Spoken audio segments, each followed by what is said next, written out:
And I'll give you one more. We have a tie at 108. So last one, then we'll be too tired. Third one in a row at 108. So that's really terrific speed to be able to whip that fast.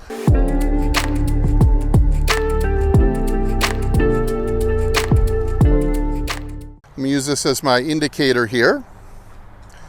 If there was no ball in the way, the fastest part of your swing should be about 30 yards or 30 inches out in front, which is about the front of this mat. So this is where you'd want to hear a swoosh. Luckily we have the speed whoosh that makes a nice loud swoosh sound. We'll be able to hear if Walt is making this at or even out ahead. And I encourage you to go more than 30 inches if you have any issue with creating lag or not rotating enough or problems with your divot location. Maybe you hit behind it all the time or top the ball. Practice maybe even up to double 60 inches out in front. And that'll really encourage you to turn. And again, I call this putting your speed out in front of the ball. Don't put your speed at it, put your speed out in front of it. You'd be shocked at how much faster you will also get working on this exercise too. So this is a building block. I'm going to put the stick back to control the Hogan glass plane here. We're going to keep the hip depth. Also from this angle, you're going to be able to see this lateral hip slide. So Walt, if you could start at the back post like you're doing now, perfect. And that way you can have some chair that you can cover up. Again, these are swings that are maybe 50% effort, maybe 50% tempo. These are slow and easy. We're trying to overall get a gist. We're adding our third step, but the goal here is to come out with one fluid motion that you can almost repeat with your eyes closed, that no longer feels like parts anymore. Because that's the key to taking a swing like this out to the golf course, is when it just feels like one motion. You feel like an athlete, there's flow and tempo. You can do it with your eyes closed. That's the goal here. All right, well, we're gonna be maintaining the bow, swinging under the glass plane, and swooshing out in front. Terrific, that's amazing. Let's see if you can keep your feet a little closer together. Swoosh out in front. Okay, now just for fun, we'll show this one in slow motion. For those of you who really have an issue with losing the angle early, I'm gonna have Walt purposely, and some people, the mental image is all you need.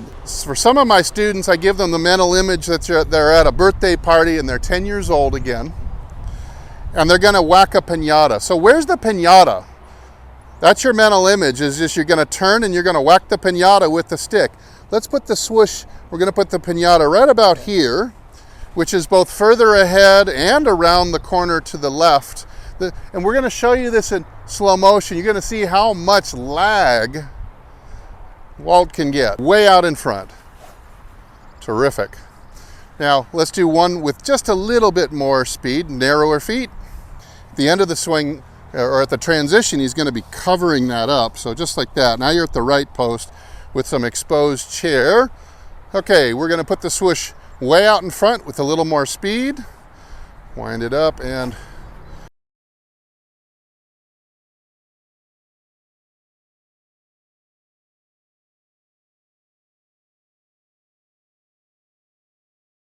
wind it up, and that's really good. Now looking at that, back at that in slow motion, you can see, gotta remember, Walt is, can we say you're not a spring chicken?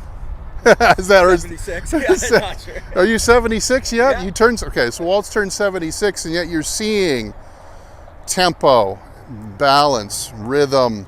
You're seeing lag. Look at the amount of lag that there is in the shaft coming down into the impact zone. So I can't really remember the last time you hit a really fat shot, not in front of me. I mean, there's some minor issues here and there, but not anything really fat or thin. For the most part, you hit the ball pretty clean and with effortless power. And that's what we're gonna talk about in step 4. So we've had, again, building blocks. You can build this step by step the same way that we are. Every day you can do a practice session just like this. You could even use just an alignment stick if you don't want to pay for the tool.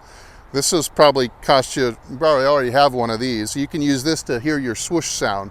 So, well, what have we done? We've set the correct angle at address of the hips. We have practiced maintaining that. Then we added swinging under the Hogan glass.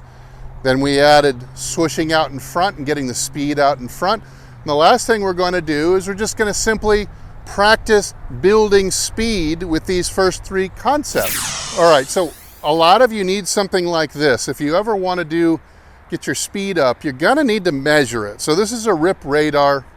You can get one of these on the shop on my website, hititlonger.com. I don't care if you buy it from me. Buy it from anybody you want. I can tell you I'll get the best deal. Go to my website and get the best deal. But this is going to help you measure your swing speed so you can monitor how you're doing and whether or not you're improving. This is critical to have. We know that speed has a huge correlation to handicap. And especially as we get older, the statistics tell us that once you reach the age of 40, your distance tends to just decline. And yet, Walt has developed speed. He never really had speed to begin with because it's not like Walt was the state champion at age 18, okay? Walt has built a lot of speed, and again, 76 years old, you're gonna be fairly surprised at how fast he can get this thing moving. So what we're gonna do is, we're gonna start with a baseline swing like you just made. Just like you did a minute ago, just your easy cruising speed. Okay, so there's 87 miles an hour.